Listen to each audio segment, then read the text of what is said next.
Баршаңызға қайырлы күн. Менің каналыма қош келдіңіздер. Бүгін сіздермен үй жағдайында донер жасайтын боламыз. Видеоның соңына дейін менімен бірге болыңыз.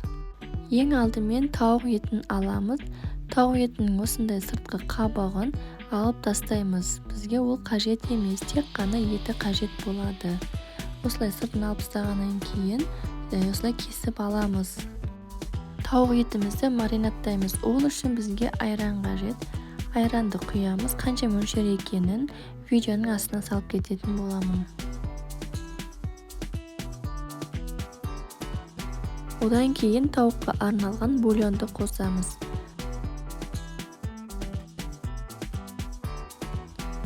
Сосын шашликке арналған приправа қосамыз. Және де кішкене қара бұрыш қосамыз.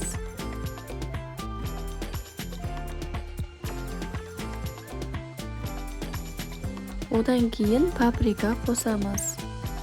Және де дәміне қарай тұз себеміз.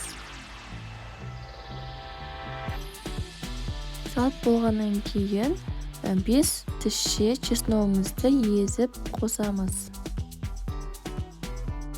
Одан кейін үлкен қасықпен 1 қасық соевый соус құямыз.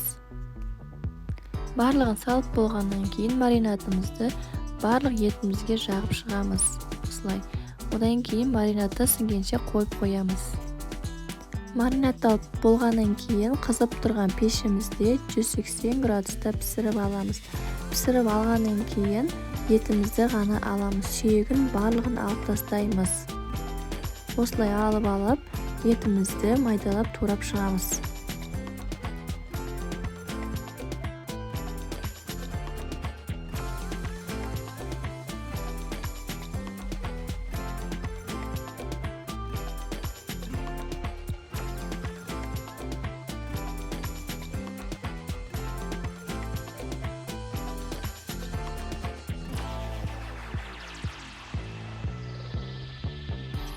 Тауық етіміздің барлығын турап алдық. Осылай бір ыдысқа салып қоямыз. Одан кейін қиярымызды, капуста, қызанағымыздың барлығын ұзынша етіп турап дайындап қоямыз. Сонымен қатар картошка фри қуырамыз. Фридің жасау жолы менің каналымда бар. Или болмаса осы видеоның астына описанияға қалдырып кететін боламын. Сол жерден көре аласыздар. Енді бір ыдысымызға майонезімізді және де кетчупымызды құйып, араластырып дайындап аламыз. Достар, менің каналыма тіркелмеген болсаңыздар, маған тіркеліп, лайк басып, және де өздеріңіздің пікірлеріңізді комментарияға қалдырып кетсеңіздер болады. Енді донерімізді жасап бастаймыз. Бізге осындай лаваш қажет. Лаваштың үстіне жаңағы жасап алған соусымызды жағып аламыз.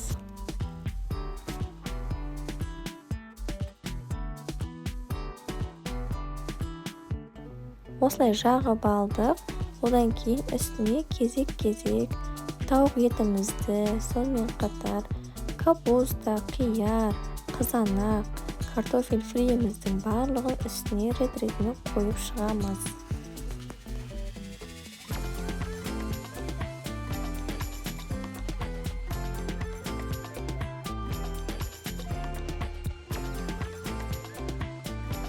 Және де кішкене үстіне соусында құйсаңыздар да болады.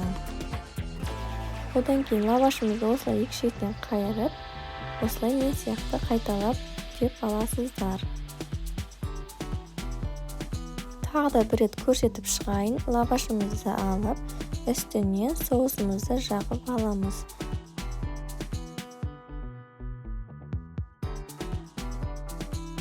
Одан кейін тауық етімізді, қиярымызды, капуста, қызанақ, картофель фриіміздің барлығын салып шығамыз.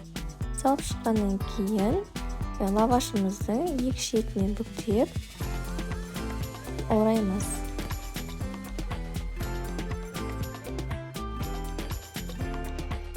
Міне дәл осылай екі шетінен бүктеп орап аласыздар. Міне барлық донерлеріміз орап алдық. Менде 10 штук шықты. Енді донерімізді сковородкамызға осылай салып, екі шетінде аунатып, қызартып аламыз. Или болмаса донерге арналған өзінің қызартатыны бар, соған жасасаңыздар да болады. Осылай барлық донеріміздің екі шетін қызартып аламыз. Міне біздің үй жағдайында донеріміз дайын болды. Осылай жасап көріңіздер, өте дәмді болып шығады. Видеом сіздерге пайдалы болса, маған тіркеліп, лайк басып, және де өз достарыңызбен поделиться батырмасын басып, бөлісіп қойыңыздар. Сіздермен болған Әлия, қош сау болыңыздар.